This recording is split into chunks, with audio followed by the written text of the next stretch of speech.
I do is have a get to know you activity. You know, Right. you go around and introduce yourself, give your name and your grade, and what school you go to, and why you want to participate in the program. And then I say, well, name 2 planets that you're really fascinated about, that you Yeah. really want to learn about. You know, so then you get a feel for that. Will also help you in the sense of if you need to match a kid with if they're both doing the same thing. You know, if they want to cover Jupiter, then you've got 2 kids that want to do Jupiter, 2 kids that want to do the moon, you know, so then they could see where they're going with it. Sometimes, but you got to be careful, because sometimes you know how kids are. Sometimes Right. matching doesn't work, you know, and some of them will say, well, can we partner together? And you sort of like, okay, Yeah. we'll try it out, but if it doesn't work, then, you know, we're going to have to separate you. But, Right. you know, but long as they know that they have an opportunity to do stuff together, and it's going to be fun, and they're going Yep. to, you know, and I guess teaching them how to respect their boundaries. Mm-hmm. Because middle school, you know, you know, they have their boundaries. Right. So Right. you know how that is. So you're I like, hear you. Yep. so so once we start doing that and the kids get to know each other, then we really get into, let's talk about, usually this is my first workshop, is let's talk about those astronomy words, you know, how those astronomy words are used within the market or within everyday life. So trying to get the kids to think outside of the box. Yep. So what I do is once they're in their groups, we get big sticky poster pads, and we give them a marker, and we say, okay, write 3 columns. One is for candy, one is for automobiles, one is for daily household products. And trying to get them to think about what astronomy words are used in the everyday life. So, you know, the first one that we talk about is candy. Name some of the candies that you may know of. And they're Right. really puzzled because they're not putting it together. Right. So you got to give them a hint. You know, it's like, Right. what is your, you know, you say, what is your favorite candy? And somebody will say Starburst. Right. Okay. Milky Way. Yeah. Milky Way. Okay. Those are astronomy words. You know, you got the star, and sometimes the star does burst. So you give them some of these examples. And then what happens is they just take it away. Yeah. They really have fun with that. And they're trying to peek to see what everybody else is doing. It was like, that's okay. That's okay. You'll have your time to compare. So, you know, they do well with the candy. They don't do well with the household products. Right. Comment. Right? Right. So they're like thinking about, they're not sure about that. Right. And I try to give them a little bit of hints. I don't want to give them too much, because that's the homework assignment they get. Right. They really have to, because they struggle with the home products. So what I do is tell them to go home. You got a whole week and do some research. Sit down and talk to your mom, because, you know, they don't know these products because they probably don't use it. And they, you know, they probably don't do a lot of cleaning. So they, you know, they're not putting it together. So, you know, I tell them, don't worry about that. If you don't know it, that's your homework assignment. Yep. So, That's you know, good. just give them that fun activity. And so once they finish, we bring them back as a group. And then they get to see all the kids' answers. And most of them get the candy part right. And some of them have a lot of them. Some of them get the automobiles, but not all of them. So we do have a conversation about all the different products, astronomy words that are used in the daily market life. So they have fun with that. And then again, you can decide how long it will take. I usually give them about 10 minutes to do that activity, and then they come back as a whole. And what I tell the kids is when they break up into groups, you have a writer and you have somebody that's going to speak. And then I just let them know everybody's going to get a turn. So if you didn't do something this time, you will be doing something the next time. So long as you keep them engaged and they want to do it, they're excited about that. So once we finish that, then we just say, okay, let's look at the universe. You know, because I want them to feel comfortable. So you try to do all fun stuff. you know, and the first thing, you know, as soon as I say after we do this, they're ready to do arts and crafts. Right. So it's just like, well, let's try this. So I have a whole bunch of different images, and then I give them that image. We pull out the arts and crafts, and then I say to them, this is an image, but what do you see in that image? What can you draw from what you see? So I give them, you know, construction paper. I pull out markers and pens and crayons and glue sticks and cotton balls, everything. Because what I learned was, especially this past season, was a lot of kids don't get the arts and crafts in school. So as soon as you say arts and crafts, they're for it. So they're on it. They are so vested. They have a really good time creating something that's theirs, that they could see. And this is not a group thing. They get to do their own. So, you know, I give them, you know, 15 minutes to do that. And then, you know, they don't want to stop. After 15 minutes, they want to keep going. I said, well, we're going to do this again. I just want you to visually see what your eyes see. You know, what do you see in this image, and be able to tell a story about what you just drew.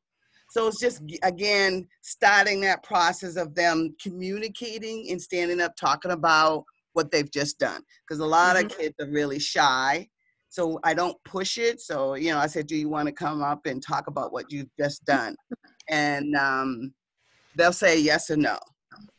Do you tell them what the image is, or do you just let them be open-ended about it? Sometimes I let them be open-ended about it, but sometimes they'll say, I like that moon. Yeah, it's just like, because I put a whole bunch of different images out. Okay. Then just to see if they know what those images are. So some of them may know it, you know, some of them know the sun, the moon, and you know, crescent moon and stuff like that. But the galaxy and the whirlpool and the nebula, they really don't know that. So they'll just draw what they see because they see all these pretty colors. Right. And then we talk about what it is that you drew. So in the back of it, because they don't realize, they could flip over and there's the whole story about what that image. But I don't tell them that. You know, I'm going to see how creative they are and trying to figure it out. And if they don't, I say, okay, now take your image. On the back of it, it tells you what that image is and the whole history behind that image. So they're really fascinated about it. And then, you know, I had 2 parents who participated and stayed, so they were really into it. So they truly enjoyed it. Hi, Vicki. Hi.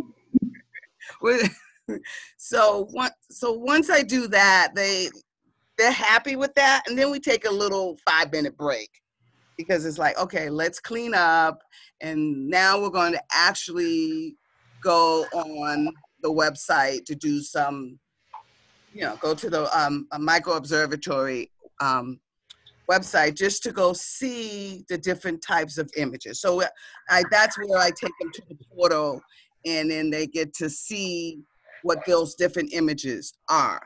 Right. And how they can capture them, yeah. Right, and how they can capture it. And that one, you know, I do very slowly, because what I try to do is talk about, because every student will get a laptop. And see, I have to do the housekeeping. They get assigned a laptop, and that's their laptop for the season. So they're happy about that they have their own laptop and they're responsible for it, and then they get to put it away at the end of the day.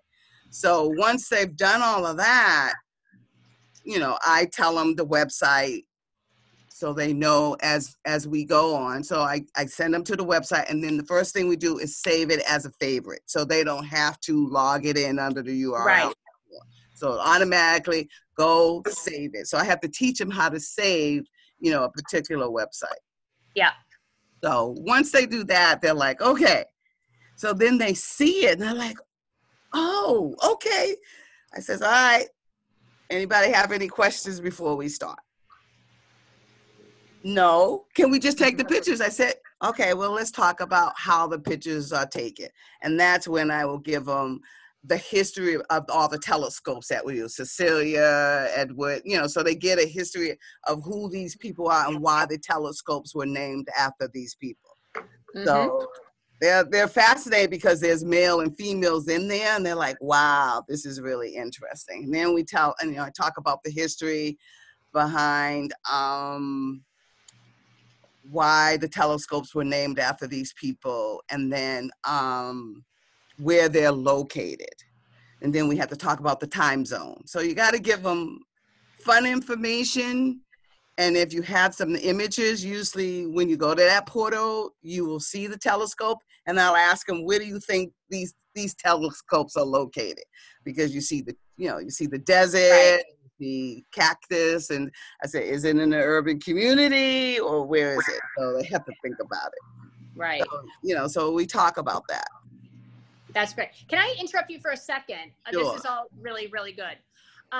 So when you start your program each day, you kind of go through this kind of set where you do, you do your word search, you do like an introductory thing, and then you do a craft every day. Well, we don't do a craft every day. Okay.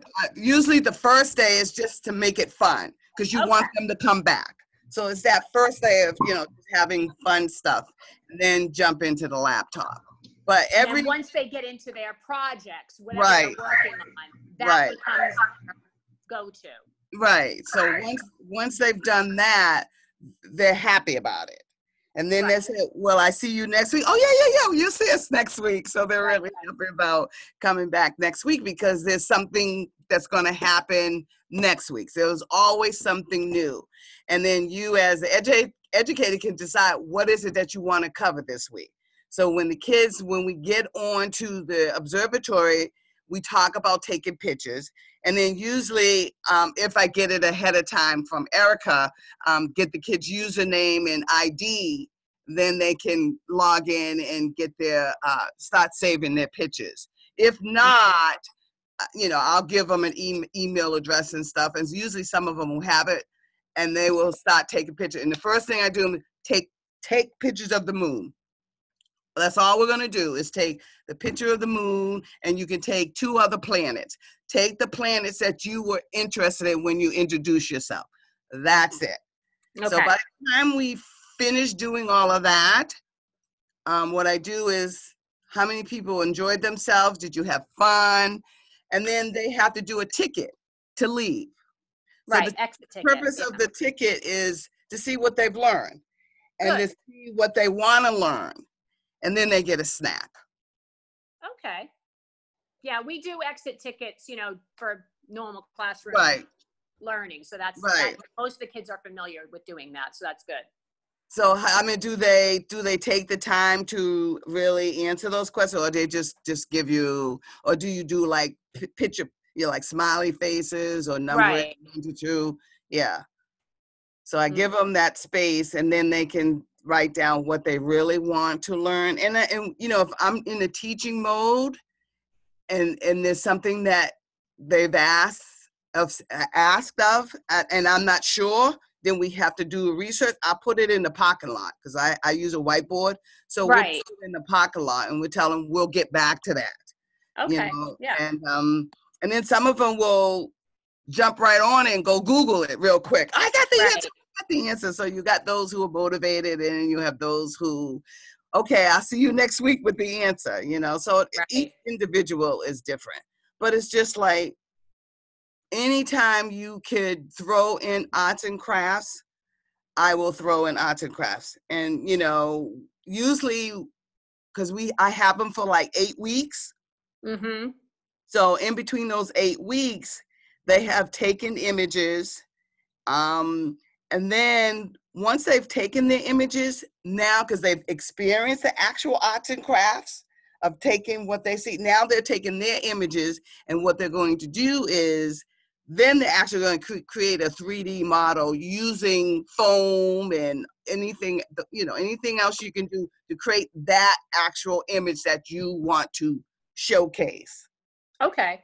And then what we also do is, once they have gone through the processing steps of a particular image, we have the opportunity to have a Fab Lab. So Fab Lab is, I'm not sure if you're familiar. Lab. No, I'm not. Okay, the Fab Lab is where they get to create things through using 3D machines you know, or laser printer. Okay. So what we do is we will take their color image, save it as a peg, and then we'll go over to the Fab Lab. We take a field trip over to the Fab Lab, one of our centers, and they get to see their image being processed on a laser printer. In 3D? No, not 3D. It's like embossed. It's wood. It's wood. Oh. Wood. Yeah. So it's a laser cutter that cuts their image into the wood. So the image is embossed. It stands up on the wood. So they get to but it doesn't come out in color. We just, because they process it, but it comes out in like a whitish embossed image on this piece of wood. And then what the kids do is afterwards, the next day or when we come back, they get to stain their print, their laser. So we have the laser printer. Then we also have in the Fab Lab a 3D machine. But we're going to be venturing into that because the kids got to learn coding, Tinkercad. Right. So so, you know, it's just like you slowly introduce new things into your program. So this year, what I did was introduce the laser printer. They got to go on, we did do a little coding with code.org with the Star Wars. So they got to taste a little bit of the coding. So you sort of like entice them. Yes. Some of the things that they could do when they come in. So they get really excited about that. So, you know, so between doing the arts and crafts and doing the technology piece, and then because we are the Timothy Smith and we provide all these different technology, we also provide the VR. Kids get to wear the VR glasses and they get to stroll through the universe with the VR glasses. So, you know, so any opportunity that you can throw in a lot of resources that is techie for the kids, that's hands-on and they can really have fun with it, it makes the program really excited. You know, so all the possible resources that you can have access to, take advantage of it. You know, taking them on field trips. We used to take the kids to Harvard, in Cambridge to look at the oldest telescope, but right now we can't do that, but we could do it virtually. But they really get fascinated about looking at the telescopes. And, you know, we also, because we have some high definition telescopes, the kids get to put the telescopes together and learn how to use the telescopes. So they could make their own kind of little. Yes, you can make your own. I've done that before where kids got to make their own telescopes. So it's now, just. Do you find that the 8 weeks for an hour and a half, you kind of get to cover everything that you pretty much need to? Yes, you can, because you can, you know, you have to sit there and think about what is it that I want to cover in 8 weeks, you know, because you can make it as long as you want to make it. You know, so usually it's 8 weeks. The maximum I've gone is 10. You know, if I feel I still have not covered enough, or if there was a snow day, I always have to tack on another day because they miss it. And then we have the showcase. So the kids love to showcase their work. And again, you have prepped them throughout this whole process of learning how to get up and talk. Because every time they do something, they have to get up and tell what it is that they've done. Right. So, and so you get those kids who are really shy and you know, they don't want to get up and talk. They slowly get up and talk, you know, and then once they do it, you know, they have a nervous breakdown afterwards, but they've gotten through it. You know? So, but, you know, and this year, like I said, I had 2 parents involved with it. And I was really thankful because it was just myself and I had 2 other staff. But when it comes to painting and arts and crafts, I had some parents who they were there. So they I always have an extra person. Yeah. Especially when we had to do the staining because of stains. That's why it's called staining. So we had to have gloves and aprons and stuff so the kids wouldn't mess up the stuff. But the kids I was just really fascinated. They love the arts and crafts and they love the fact that I've incorporated their cell phone into the curriculum, because they'll take their cell phone and go do the viewfinder and look for the different planets and stuff. So because there's a lot of different applications that you can download. And I ask the parents before they get started, Right. these things that I'd like to do. And one of them, yes, we want the kids to use their phones. And they're looking at me like, what? I say, but in a positive way. We're going to, is it okay if they can download certain applications? And the parents were fine with that. So the parents got hooked with it too. So that's great. Yeah, we don't, because the fifth graders they're kind of on that cusp, right. Like some of them don't have phones yet. So right. Once they I may be doing this also with the middle school though, and that's good to know, because right. over there it's a real issue. Yeah. Our fifth grade is actually still part of our elementary school. That's school, right. So that's why I'm kind of going between the two centers. Oh, okay. I'll do fifth grade at the elementary school, and then I'll go over to the middle school and do some of the older kids for this program. So right. Yeah, I think, because that was, again, by me attending a 3-day workshop and listening from my colleagues of, what else can do to make it more engaging and stuff. And then hearing all the good things, I'm like, oh, okay, so, right. Because, sometimes you're like trying to figure out, what am I doing wrong? It's just like, how do I get the girls really into it? So when we talked about them using the cell phones and how we're going to use it, they were very happy knowing that right. they could use it, but it was used strictly for the app that we were working on. Right. So long as it was strictly technology, arts and crafts, going to the Fab Lab and learning how to create. So now, some of the kids wanted to actually do 3D images, take a planet and create a 3D image. So now, that's the process. I had to bring somebody in to teach them how to use Tinkercad so they can program to actually do that. And then we can go to, and because we have 3D printers, so they will actually be able to print out their images. That's great. Well, thank you. This has been very helpful to me. I mean, I'm just kind of getting started on this. I've done a couple of the, tutorials and that. But I'm just starting to kind of look at what I'm going to be doing in the fall. But you've given me a great first start here. Oh, good. I'm so glad. Because I've got a structure now of what I think, I can do. So right. Yeah, because how long are you going to have the students for?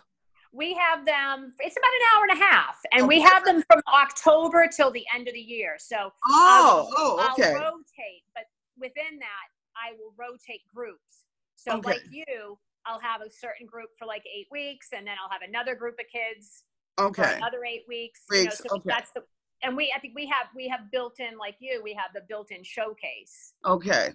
So I'm in a very, very much the same demographic as you. Oh, Southbridge, Massachusetts is about 65% Hispanic, low income families. Okay. Very similar type urban. Okay. So, these kids have had very little access to anything like this.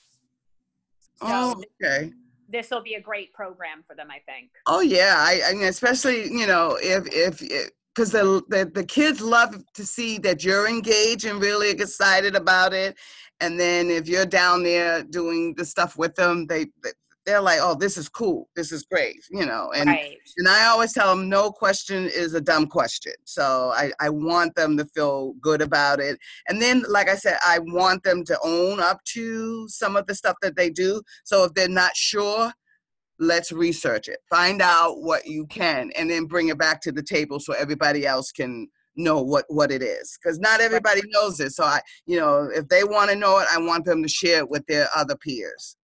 Right.